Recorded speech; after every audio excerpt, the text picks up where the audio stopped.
الله من الشيطان الرجيم. بسم الله الرحمن الرحيم. فاسألوا أهل الذكر إن كنتم لا تعلمون. آمنت بالله صدق الله العظيم وصدق رسوله النبي الأمين المكين الكريم، ونحن على ذلك لمن الشاهدين والشاكرين، والحمد لله رب العالمين. اللهم رب اشرح لي صدري ويسر لي أمري واحلل عقدة من لساني يفقهوا قولي. اللهم نبر قلوبنا بالقرآن وزين أخلاقنا بالقرآن ونجنا من النار بالقرآن وأدخلنا الجنة مع القرآن. ہمیں کرنی ہے شہنشاہ بطحا کی رضا جوئی، اگر اپنے ہو گئے تو پھر رحمت خدا بند اپنی. معزز و محترم و محتشم بزرگوں، ہم عمر و نوجوان ساتھیوں، عزیز پیارے بچوں، السلام علیکم ورحمۃ اللہ وبرکاتہ. بحمد تعالی و بکرم مصطفیٰ صلی اللہ علیہ وآلہ وسلم آج پھر سے ایک مرتبہ میں اور آپ اللہ کے گھر میں جمعہ کریم کی سعادت سے بہرور ہو رہے ہیں. اللہ کریم اس کی برکتوں، رحمتوں، عنایتوں سے مجھے اور آپ کو مالا مال فرمائے، اور آج کی اس نشست میں جو کچھ سننے اور سنانے کی ہم سعادت حاصل کریں، اللہ اس پر عمل کی توفیق عطا فرمائے. رفیقان محترم، گزشتہ جمعہ ایک اہم عنوان کو منتخب کرتے ہوئے اعلان ہوا، انشاءاللہ آج کے جمعہ قرآن و حدیث کے نام پر نسل نو کو کس طرح بے ادب اور بے باک بنایا جا رہا ہے، اس پر تھوڑی سی مجھے اور آپ کو توجہ کرنے کی ضرورت ہے. یہی عنوان ہے. میں اپنے اللہ کے حضور دعا کو ہوں، مولا تبارک و تعالی مجھے حق بولنے، آپ کو حق سننے اور اس پر عمل کرنے اور اسے عام کرنے، اور خصوصیت کے ساتھ بڑھتی ہوئی گمراہی اور بے ادبی اور بے باکی سے اللہ ہماری آپ کی نسل نو کی حفاظت فرمائے. اللہ ہمیں جتنے دن رکھے اس دنیا میں با ادب بنا کر کے رکھے، دین کا، قرآن کا، رسول اللہ کا، اولیاء کاملین کا، اپنے بڑوں کا، اپنے والدین کا، اور جب اٹھائے اللہ ایمان پر، اللہ جو ہے ہمیں اس دنیا سے اللہ اٹھائے. آئے کچھ عرض و معروض سے پیشتر ہم اور آپ مل کر سب سے پہلے اپنی اور ساری کائنات کی مرکزی عقیدت عبداللہ کی در یتیم معصوم آمنہ حضور احمد مجتبی محمد مصطفیٰ ارواحنا روح فدا صلی اللہ علیہ وآلہ وسلم کے بارگاہ پر انور میں عقیدت و محبت کے ساتھ ایک مرتبہ بآواز بلند درود پاک کا ہدیہ پیش کریں. اللہم صلی علی سیدنا و مولانا محمد طب القلوب و دوائها وعافیت الابدان و شفائها و نور الابصار و ضیائها صلاة و سلاما دائما سرمدا علیک یا سیدی یا حبیبی یا رسول اللہ صلی اللہ علیہ وآلہ وصحبہ وبارک وسلم تسلیما کثیرا کثیرا. میں نے جس عنوان کے انتخاب کیا ہے، اس عنوان کی نزاکت کو دیکھتے ہوئے اعلیٰ حضرت عظیم البرکت الشاہ امام احمد رضا محدث بریلی علیہ رحمت الرضوان نے بریلی کی دھرتی سے نوجوانوں کو، امت مسلمہ کو، حضور کے غلاموں کو گمراہی کی طرف جاتا ہوا دیکھ کر کے آپ نے کہا تھا، سونا جنگل رات اندھیری چھائی بدلی کالی ہے. سونا جنگل رات اندھیری چھائی بدلی کالی ہے. سونے والوں جاگتے رہیو چوروں کی رکھوالی ہے.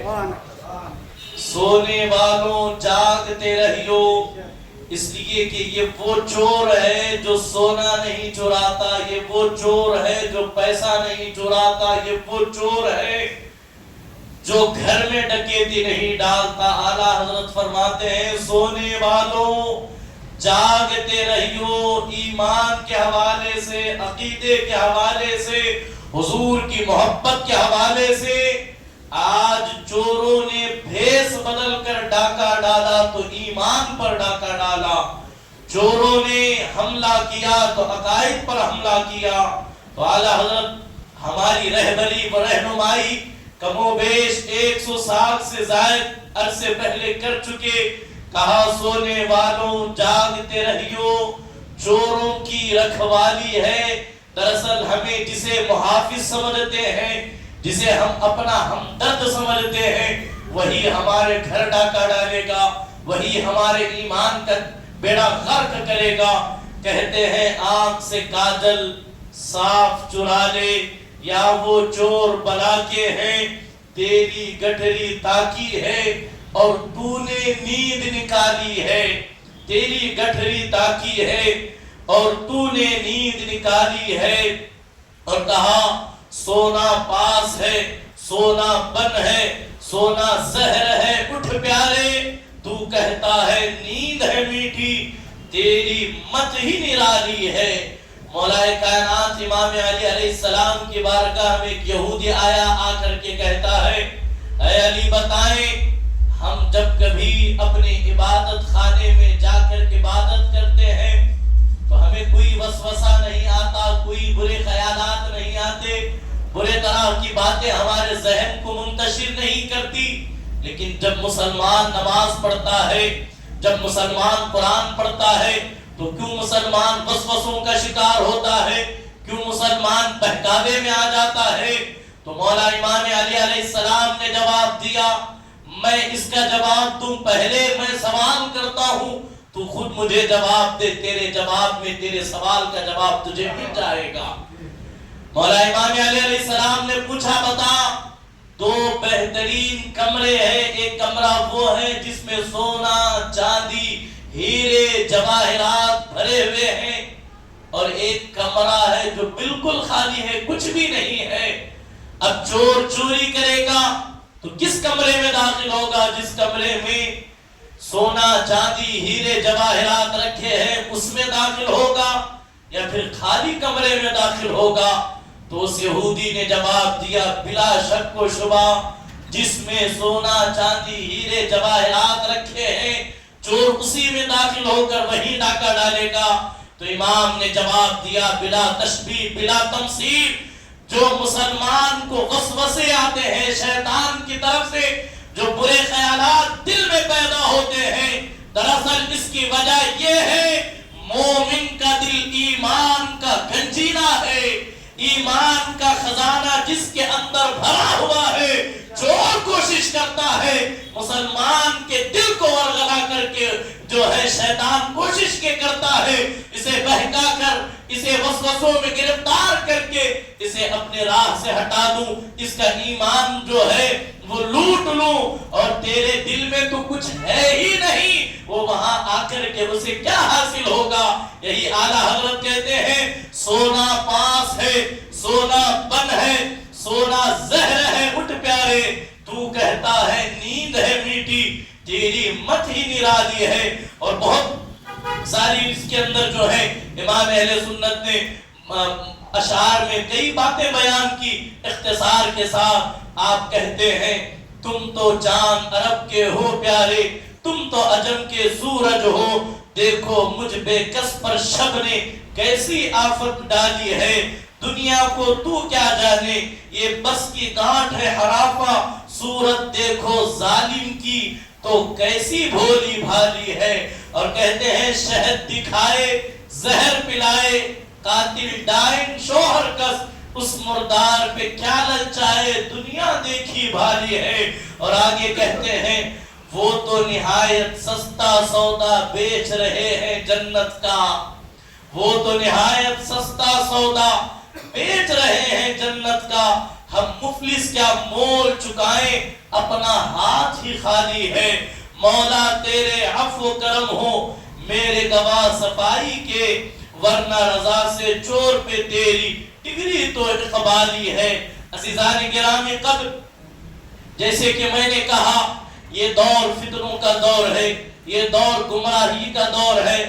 آج ہر کس و ناقص اٹھ کر کے جو ہے اسے جسے جو دل میں آیا، آج یہ کوشش کی جا رہی ہے کہ فتنوں کو عام کیا جائے، مسلمانوں کو ورگلایا جائے، مسلمانوں کو ان کے اصل مقصد سے ہٹا کر انہیں کسی اور راہ پر ڈال کر انہیں وہیں پر جو ہے وہ مصروف کر دیا جائے۔ عزیزان محترم، گزشتہ جمعہ اتحاد کے حوالے سے جو گفتگو ہوئی، بہت ساری باتیں اس میں رہ گئی۔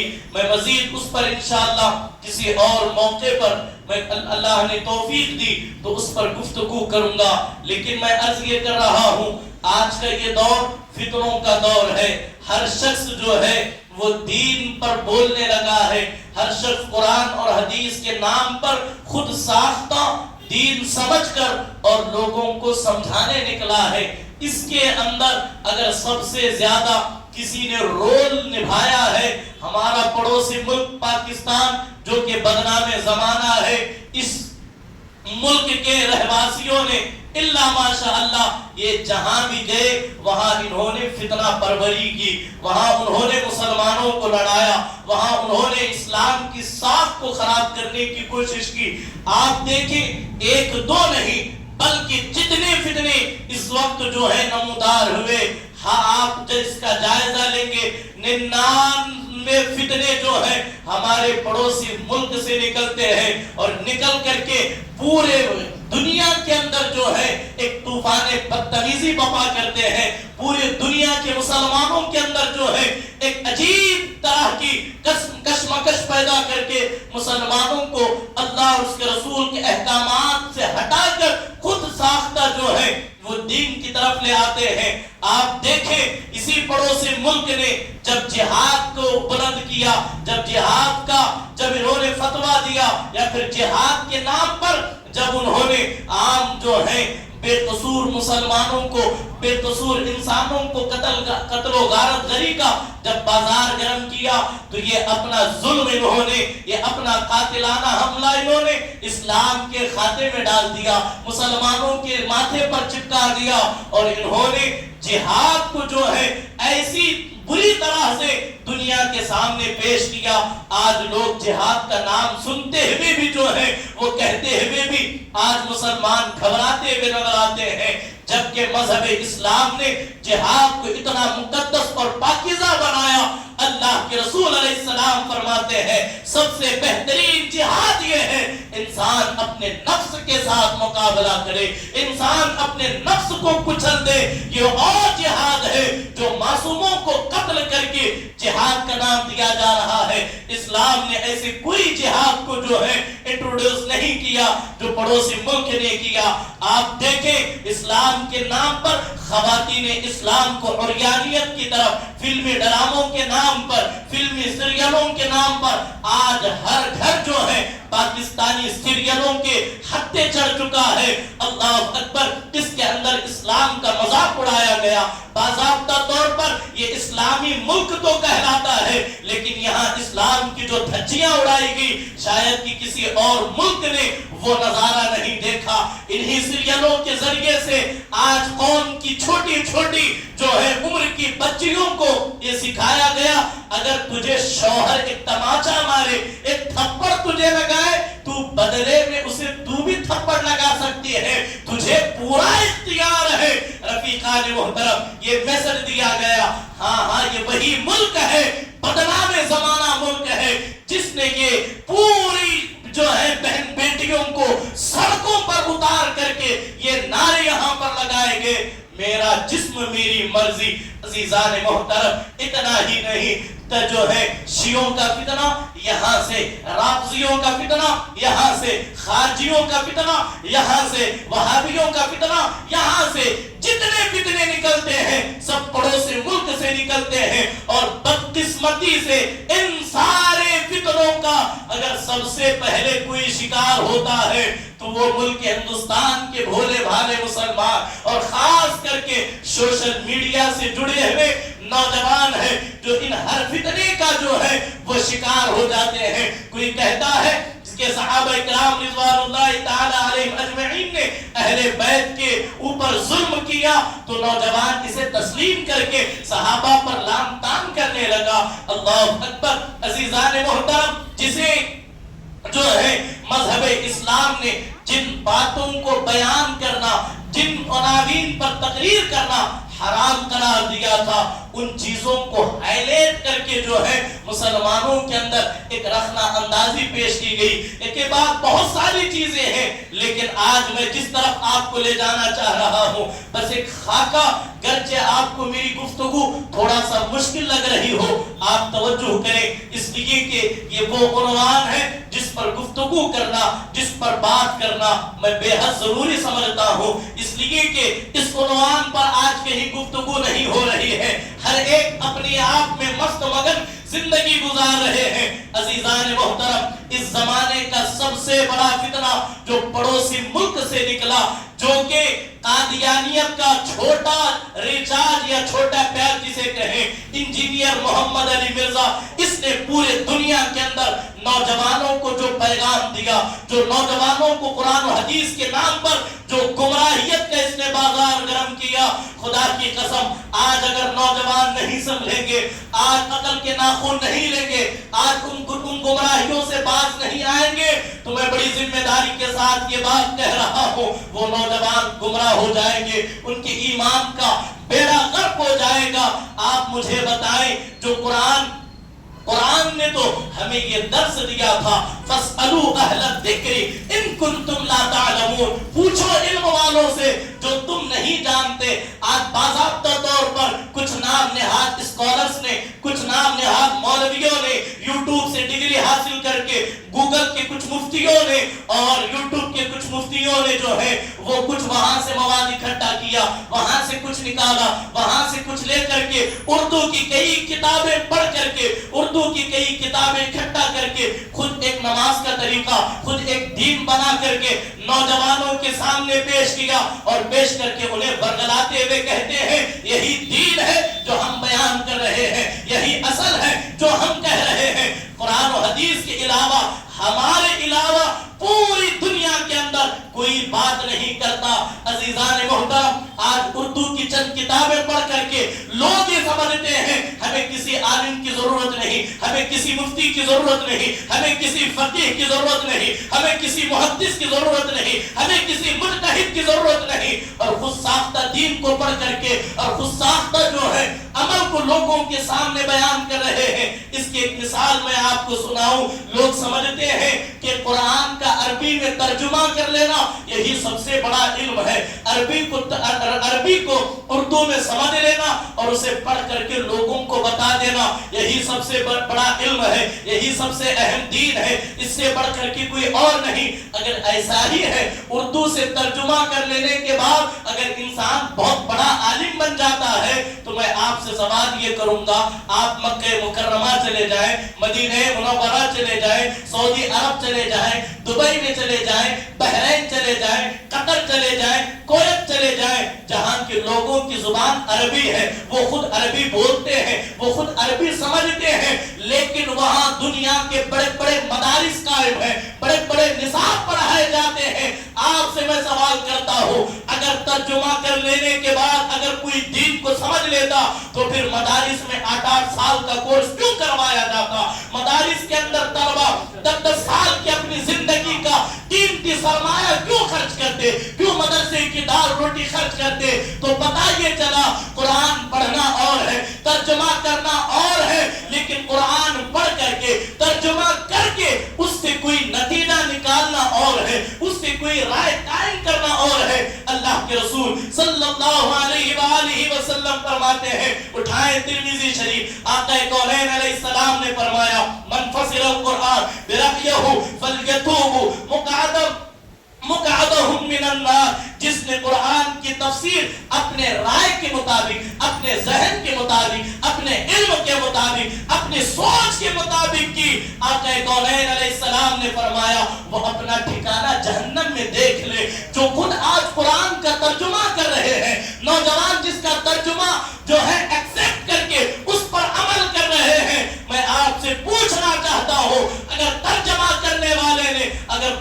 غلط ترجمہ کیا، غلط اس کی تفسیر بیان کی، غلط اس سے نتیجہ نکالا اور اسے لوگوں کو دیا، اور لوگ اس پر عمل کرتے ہوئے لوگوں کو اس کی دعوت دیں گے، مجھے بتاؤ وہ خود بھی گمراہ ہوا، وہ خود بھی گناہوں کے دلدل میں ڈوبتا گیا، اس کے ذریعے جتنے لوگ اس پہ گرفتار ہوں گے سارے اس جرم کے اور گناہ کے مرتکب ہوں گے، اور ان کا ذمہ انہی لوگوں پر ہوگا جنہوں نے اس بات کو پھیلائی۔ عزیزان محترم، دیکھیں آقا کونین علیہ السلام کا جو زمانہ ہے وہ بہترین زمانہ ہے، جسے خیر القرون قرن کہا گیا، بہترین زمانہ حضور کا زمانہ ہے، حضور کے بعد حضور کے صحابہ کا زمانہ ہے۔ صحابہ کرام رضوان اللہ تعالی علیہم اجمعین کی سیرت کو جب ہم پڑھتے ہیں، جب صحابہ کرام رضوان اللہ تعالی علیہم اجمعین کی زندگیوں کا جب ہم مطالعہ کرتے ہیں تو صحابہ کرام رضوان اللہ تعالی علیہم اجمعین کم و بیش 1.25 لاکھ کی تعداد میں تھے۔ کتنے صحابہ تھے؟ حضور کے صحابہ حجۃ الوداع کے موقع پر 1,25,000 صحابہ۔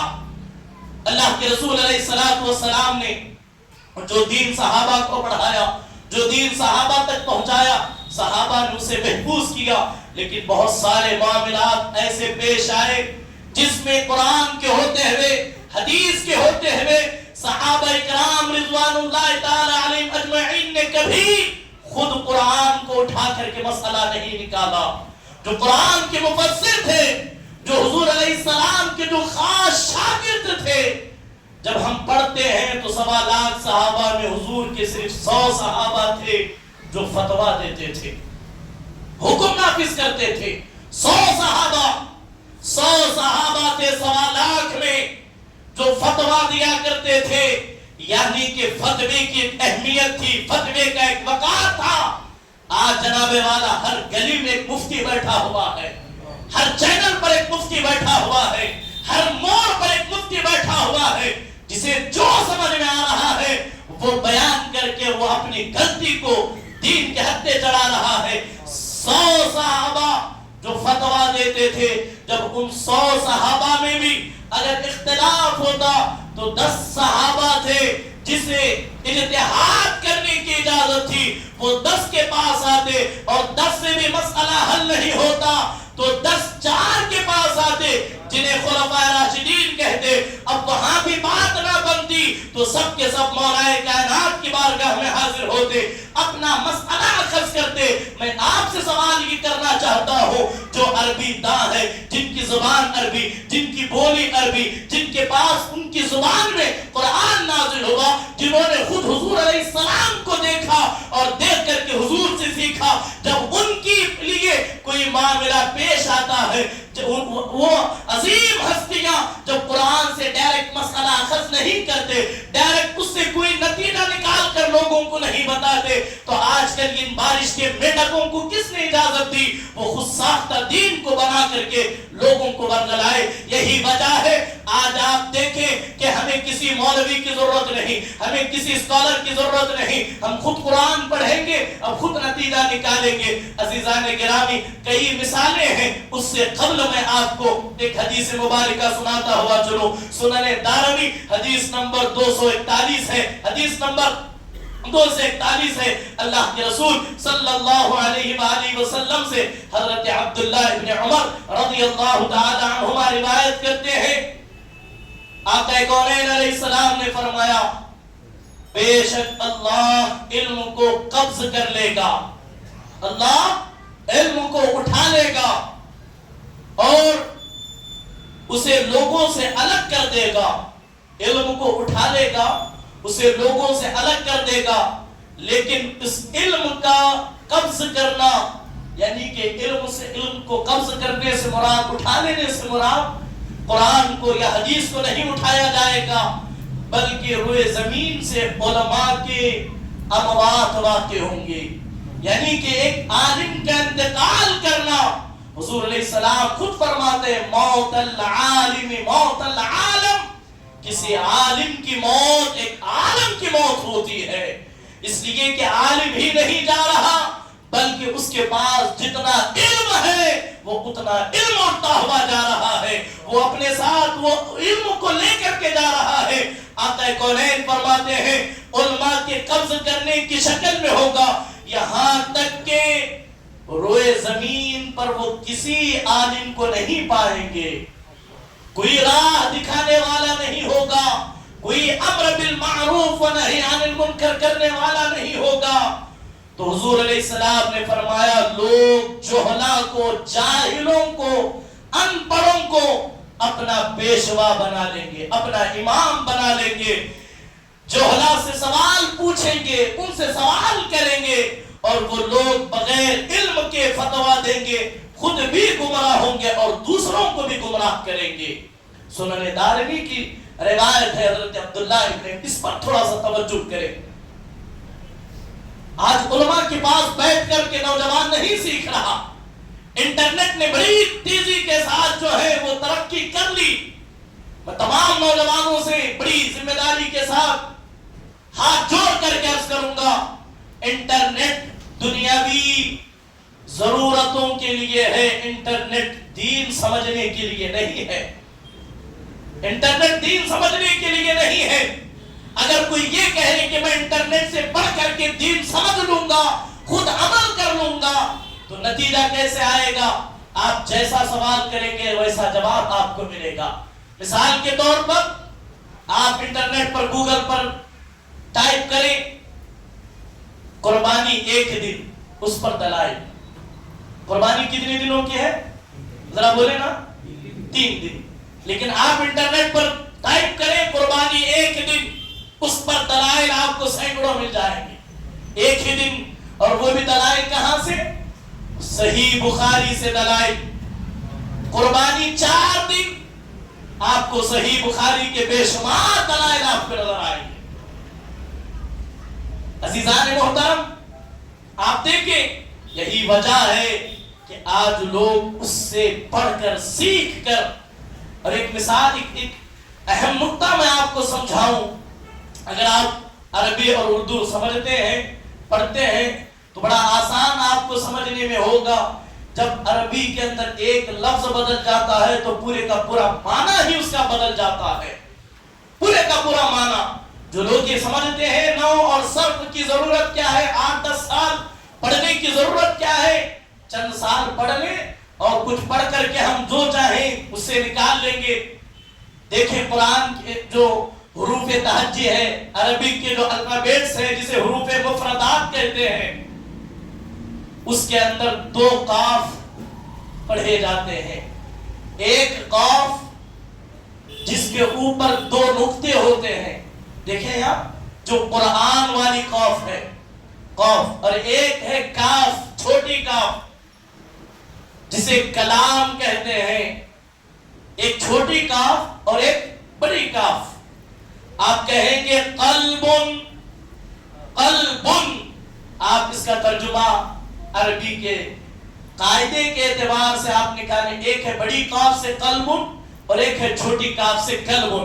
اس کے پڑھنے میں اور سننے میں کوئی فرق نہیں ہے، کوئی آپ کو نظر آ رہا ہے؟ صرف اس کے اندر وائس، اس کی آواز ایک طرف سخت ہو رہی، ایک طرف اس کی آواز نرم ہو رہی، اور ایک لفظ لکھنے میں بدلا گیا۔ لیکن جب بڑی قاف سے قلبن لکھا جاتا ہے تو اس کا مطلب ہوتا ہے دل، قلبن کا مطلب ہوتا ہے دل، اور وہی قلبن چھوٹی کاف سے لکھا جائے قلبن، اس کا مطلب ہوتا ہے کتا۔ اس کا مطلب کیا ہوتا ہے؟ کتا۔ اب جو چند کتابیں پڑھ کر کے عربی قرآن کو لے کر، حدیث کو لے کر کے یہ سمجھے میں خود اس سے نتیجہ نکال لوں گا، وہ گمراہ نہیں ہوگا تو اور کیا ہوگا۔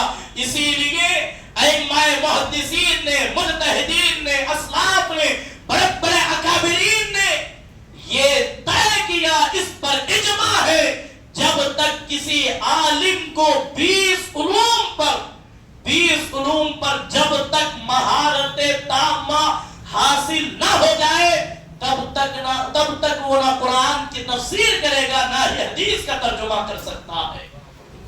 یہ اصول ہے، یہ ضابطہ ہے۔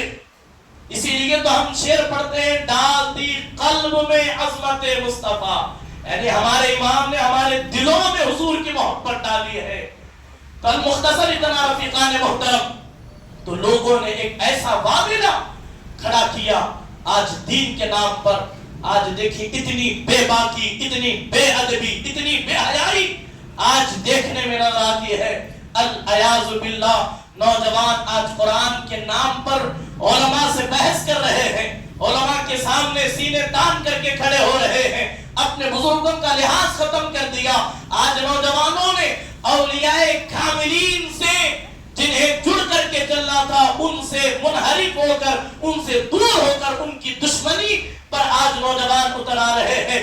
وجہ صرف اور صرف ان نام نہاد اسکالروں کی وجہ سے. اور یہی مرزا جس کی آج ایک بڑی تعداد میں نوجوان تقلید کر رہے ہیں، اسے اپنا استاد بنائے بیٹھے ہوئے ہیں. آپ کبھی پوچھیں مجھ سے، میں بتاؤں گا اس زمانے میں اگر سب سے بڑا حضور کا کوئی گستاخ ہے تو یہی جو ہے شخص ہے جس نے کھلم کھلا حضور کی گستاخی کی ہے، اولیاء کاملین کی گستاخی کی، قرآن کی گستاخی کی، صحابہ کی گستاخی کی. ایک بیان میں خود کہتے ہوئے کہتا ہے توحید جب بیان ہوگا تو آٹومیٹک حضور کی گستاخی ہونا شرط ہوگی.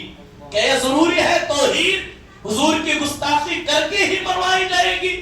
یہ کہاں سے دین لائے، یہ کہاں سے؟ اور نوجوان، ہاں ہمارے استاد نے بڑی اچھی بات کہی، ان کے نظر میں قرآن کوئی شے نہیں، حدیث کوئی شے نہیں، حتیٰ کہ اولیاء کاملین کوئی شے نہیں. تو آپ مجھے بتائیں ان سے بڑھ کر کے آپ کیا سیکھیں گے؟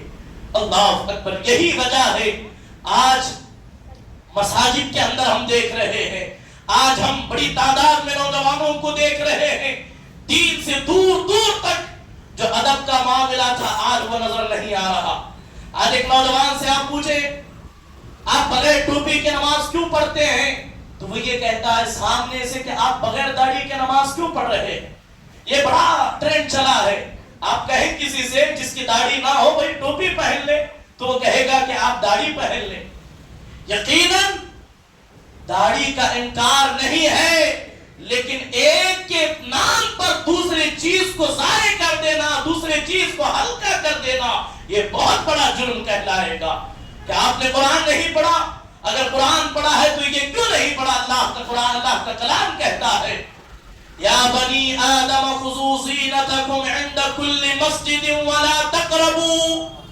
جب نماز کا ارادہ کرو، توجہ فرمائیے، جب نماز کا ارادہ کرو نماز کی زینت اختیار کر لو، نماز کی زینت اختیار کر لو. کیا مراد؟ وہ لباس تم جو سوتے ہوئے پہنتے ہو، وہ لباس جو تم عام اپنا گھر بار کا کام کرتے ہوئے، گلی کوچوں میں کام کرتے ہوئے جو پہنتے ہو، وہ پہن کر نماز کو نہ آؤ.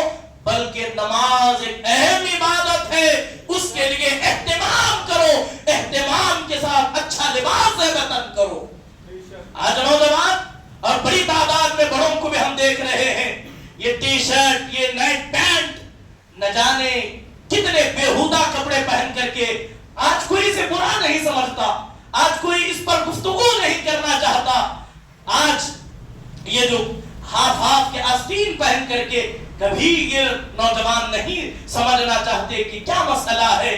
دیکھیں آپ کے پاس کتنا کپڑا ہے، یقیناً سطر عورت ناف سے لے کر گھٹنے تک ہے، اس کا کوئی انکار نہیں. لیکن اللہ نے آپ کو اچھا لباس دیا ہے تو اس لباس کا شکرانہ سب سے بہتر اللہ کے گھر آ کر کے ادا کیا جا سکتا ہے. آپ دیکھیں پوری تاریخ کا اٹھا کر کے آپ پڑھ لیں، حضور کے نام پر جو قرآن حدیث حدیث کے رٹ لگائے ہوئے ہیں، ان سے پوچھیں پوری زندگی کیا حضور کو کبھی کسی نے حالت احرام کے علاوہ کسی نے ننگے سر دیکھا ہو تو آ کر کے مجھے کوئی دلیل دکھائے. آج سے 50 سال پہلے کی آپ تاریخ پڑھیں گے یا ان سے پوچھیں بڑوں سے، وہ بتائیں گے پہلے ہمارے بزرگ جو ہے وہ امامہ پہنتے تھے، پگڑی پہنتے تھے. جب ان کے سر پر پگڑی نہیں ہوتی تھی وہ گھر سے باہر نکلنے کو عیب تصور کرتے تھے. ایک وقار تھا مسلمانوں کا، ایک دبدبا تھا مسلمانوں کا. آج اس دبدبے کو، اس وقار کو، اس شان کو دین کے نام پر کہہ دیا گیا. کوئی ضرورت نہیں، نائٹ پینٹ پہنو، نئے شرٹ پہنو، ٹوپی نہ ہو، کوئی مسئلہ نہیں، بس نماز پڑھتے رہو. تو پھر قرآن کا حکم کیا ہوگا؟ پھر حدیث کا حکم کیا ہوگا؟ رسول کائنات علیہ السلام کی تعلیم کیا ہوگی؟ اور ایک بڑی تعداد میں نوجوانوں کو یہ کہا گیا کہ کسی بھی حدیث سے ثابت نہیں کہ فرض نماز کے بعد دعا کہاں سے کی جائے. اجتماعی جو دعا ہم کرتے ہیں یہی وجہ ہے. کئی نوجوانوں کو میں خود دیکھ رہا ہوں جب ہم دعا کرتے ہیں وہ دعا کے لیے ہاتھ نہیں اٹھاتے. کبھی کسی سے پوچھے تو آپ کو جواب ملے گا کیا رسول اللہ نے اجتماعی دعا کی؟ کیا مکے میں کی جاتی ہے؟ کیا مدینے میں کی جاتی ہے؟ نادانوں، رسول کائنات علیہ السلام نے کہہ دیا الدعاء مخ العبادہ، دعا عبادت کا مغز ہے، عبادت کی جان ہے، عبادت کی جڑ ہے. اب رسول کائنات علیہ السلام دعا کرے نہ کرے یہ حضور کی شان ہے. ہم دعا اس لیے کرتے ہیں کہ دعا کی ہمیں کوئی ضرورت ہے. ہم دعا اپنی ضرورت کے لیے کرتے ہیں، ہم اپنے بھلائی کے لیے کرتے ہیں. اور اجتماعی دعا اس لیے کرتے ہیں اللہ کے ان بندوں میں کوئی ایک برگزیدہ بندہ ہو. جب کوئی کہے اللہم ربنا آتنا فی الدنیا حسنہ وفی الآخرۃ حسنہ وقنا عذاب النار، وہ بندہ جو اللہ کو پسند ہو اگر وہ کہہ دے آمین، اللہ کہے گا سب کی دعائیں قبول ہو گئی. اب دعا کے لیے کیا دلیل چاہیے؟ اب دعا کے لیے کیا دلیل چاہیے؟ یہ بے باکیاں بند کرے قرآن و حدیث کے نام پر اللہ کے لیے. دعا وہ واحد ذریعہ ہے جب بندہ ڈائریکٹ اللہ کے حضور فریاد کرتا ہے، اللہ کے حضور فریاد کرتا ہے. وقت نہیں ہے اور میں بات آپ کو بتاتا، اور ہر ایک کا ایک احترام ہے. مسجد کے آداب ہے، آپ قبرستان کے آداب ہیں، ہر جگہ کے آداب بتائے گئے، لیکن مسلمان خاص کر کے نوجوانوں کو اتنا بے باک کر دیا گیا. سلام ہوتے ہی کندھے انگل کر کے جائیں گے لیکن کسی کا احترام نہیں کریں گے. اب وہ احترام بھی قرآن و حدیث سے نہیں ڈھونڈنے کی، جو ڈھونڈنا ہے بابا وہ ڈھونڈو. دنیا کہاں چلی گئی؟ مریخ پر بستی بسانے کے آج دنیا بات کر رہی ہے. آج مسلمان یہ بات کرتا ہے کہ کیا قرآن میں یہ ہے، کیا قرآن میں یہ ہے، کیا قرآن میں یہ ہے. ہم تک جو دین پہنچا ہے وہ مکمل پہنچا ہے، کامل پہنچا ہے، اکمل پہنچا ہے. اب مزید تمہیں اس کے اندر ریسرچ قائم کرنے کی ضرورت نہیں ہے. جو تمہیں نہیں معلوم قرآن تمہاری رہنمائی کر رہا ہے. فَاسْأَلُوا أَهْلَ الذِّكْرِ إِن كُنتُمْ لَا تَعْلَمُونَ. اپنے گوگل کا ٹوکرا اٹھا کر نہ جو ہے گھومتے پھرو، پوچھو علم والوں سے جو تم نہیں جانتے. آج بڑے بڑے علماء کو آپ جا کر کے کوئی مسئلہ پوچھیں، بڑے بڑے علماء جب سوال ہوتا ہے تو کہتے ہیں انتظار کریں، تھوڑے دیر کے بعد جواب دیا جائے گا. کیوں بھائی؟ وجہ یہ ہے ہمارے ذہن سے ہو سکتا ہے وہ مسئلہ نکل گیا ہو یا اس مسئلے میں تھوڑی بہت تبدیلی آ گئی ہو. اگر میں غلط مطلب بیان کروں ہو سکتا ہے اس پر عمل کرنے والا غلط عمل کرے اور میں مجرم ہو جاؤں. یہ ہے تقوی، یہ ہے شان علم. اور جسے علم کی کوئی اہمیت ہی نہیں وہ جہاں منہ میں آیا اور جو منہ میں آیا وہ بڑھتا ہوا چلا جا رہا ہے. اور بدقسمتی نوجوان ان فتنوں کا شکار ہو رہے ہیں. آپ سے اتنی گزارش ہے، مذہب اہل سنت والجماعت 100 سال پہلے، 200 سال پہلے، 300 سال پہلے بنی ہوئی جماعت نہیں ہے، بلکہ یہ وہی جماعت ہے جو رسول اللہ کی جماعت ہے. وہ یہ وہی جماعت ہے.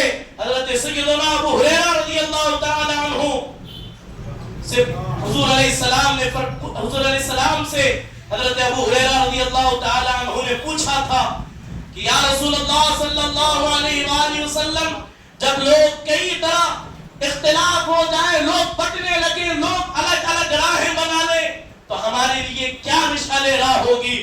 تو حضور فرماتے ہیں اس جماعت میں شامل ہو جاؤ جو جماعت بڑی تعداد میں ہے.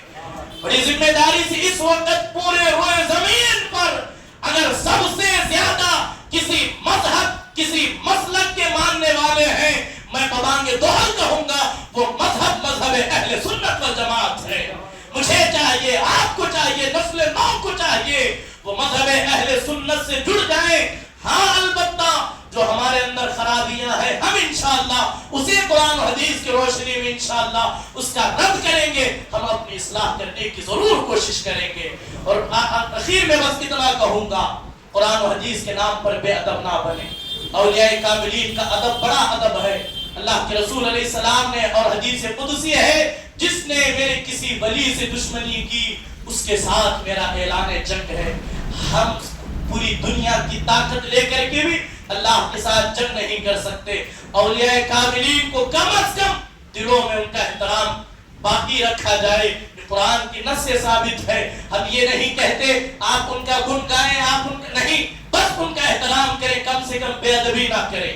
دوسرا، جتنی چیزیں ہیں، جو چیزیں عرصہ دراز سے ہم اپنے بڑوں کو کرتے ہوئے، نماز ہے، روزہ ہے، حج و زکوٰۃ ہے، یہ ساری معاملات جو تواتر سے ہوتی آ رہی ہیں اسی کے مطابق عمل کریں۔ نیا دین، نئے فتنے، نئے طریقے، نئے طور کو ایجاد کر کے خدارا مساجد میں، محلوں میں، گلیوں میں، شہروں میں اختلاف نہ پیدا کرے، انتشار نہ پیدا کرے، کیونکہ مسلمان بہت بٹ چکے ہیں، اب خدا کے لیے نہ بانٹے، جتنا ہو سکتا ہے اپنے بچوں کو ادب کی تعلیم دو، اپنے بچوں کو اخلاق سکھاؤ، اپنے بچوں کو آداب مسجد، آداب قرآن، آداب مصطفیٰ، آداب قبرستان سکھاؤ۔ بس یہی چند دن کی زندگی ہے، اسی کے چند چیزوں کو لے کر کے ہم چلیں گے تو ہم کامیاب ہوں گے۔ یاد رکھیں، علم انسان کو وہاں تک نہیں پہنچاتا جہاں ادب اسے لے کر کے جاتا ہے۔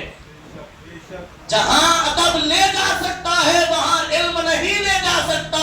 اسی لیے تو کہا گیا علم انسان کو انسان بنا دیتا ہے، علم بے مایا کو سلطان بنا دیتا ہے۔ علم اللہ جسے دے اسے ایمان بھی دے، ورنہ یہ وہ ہے جو شیطان بنا دیتا ہے۔ شیطان نے گھمنڈ کیا، تکبر کیا، بے باکی کی، بے ادبی کی، اور قیامت تک مردود بارگاہ الہی ہوا۔ تو لہذا ہمارے پاس اتنے اعمال نہیں ہے، اتنی نیکیاں نہیں ہے کہ ہم قرآن و حدیث کا مقابلہ کر سکیں، اولیاء کاملین کا مقابلہ کر سکیں، یا علماء کا مقابلہ کر سکیں۔ میری حد، آپ کی حد جتنی ہے، ہم اسی میں رہ کر اپنی چند سالہ زندگی گزار کر کے ایمان سلامت لے کر کے جائیں گے۔ بہت ساری باتیں ہیں، بس کتنا کہوں، یہ قصہ لطیف ابھی نہ تمام ہے۔ جو کچھ ہوا بیان وہ آغاز باب ہے۔ دوران گفتگو اگر کوئی غلطی ہوئی ہو، محض اللہ اپنے فضل سے اسے درگزر فرمائے۔ جو چیزیں اور جو باتیں قابل عمل ہیں، اللہ سب سے پہلے مجھے، آپ کو، نسل نو کو اس پر عمل کرنے کی توفیق عطا فرمائے۔ خصوصاً ہر زمانے کے اور پڑوسی ملک کے جتنے فتنے ہیں، اللہ ان فتنوں سے ہماری حفاظت فرمائے۔ خصوصاً مرزا کے جتنا فتنہ اس نے پھیلایا ہے، اللہ ہمارے نوجوانوں کو اس کے فتنے سے بچائے، اور خاص کر کے جو انڈین آرمی، جو ہندوستان کی جو فوج جو بالمقابل میں ہے، اللہ ہماری فوج کو قوت عطا کرے، اللہ ملک ہندوستان کو وقار عطا فرمائے، اللہ اس کے طرف اٹھنے والی ہر آواز کو زیر فرمائے، اس کا اقبال اللہ بلند فرمائے۔ وآخر دعوانا الحمدللہ رب العالمین۔